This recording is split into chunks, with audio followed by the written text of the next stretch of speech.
The tea industry has gone through a severe setback in the year 2022.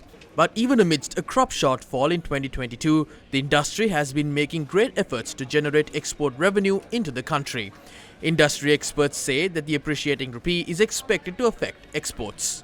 With all the remittances coming in and so much of other dollar inflows, it was natural that Sri Lanka rupee was going to strengthen, but it doesn't augur well for export operations. So naturally, when the currency drops like that, you see, when you talk of 40 rupee drop in the exchange rate or 40 rupee strengthening of the exchange rate, means that's 40 rupees on a dollar.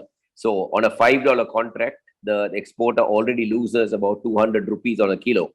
So that is going to be reflected in the ability to pay at the tea auctions. So that's what we are seeing now. It's not going to be strictly 200. It's going to be more than that, because you don't know what it's going to be tomorrow or next week's auction.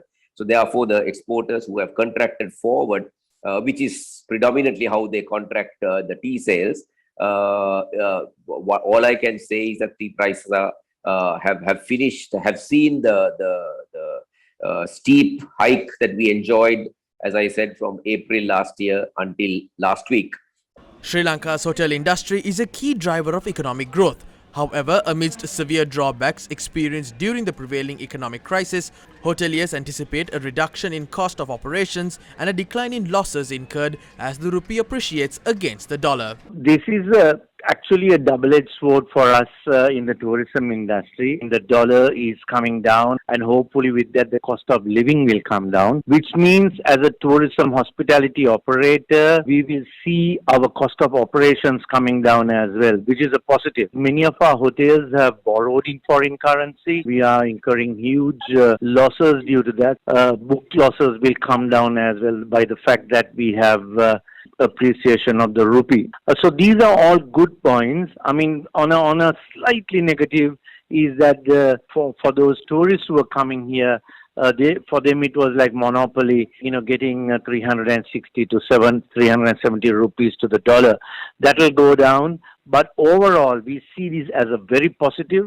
Textile and clothing industries have been Sri Lanka's largest gross export earner since the 1980s. However, the prevailing economic crisis and volatile exchange rates have not been favorable for this sector. But the apparel sector is of the view that the appreciating rupee would make exports less competitive and that there would be a direct impact on exporters in the short term. In terms of the current appreciation of the rupee over the last sort of few days, obviously that would make exports less competitive, as I mentioned, because rupee costs are a significant part of our overall pricing. This will hit exporters particularly in the short term, as we're obviously exporting against prices that were quoted at much higher exchange rates.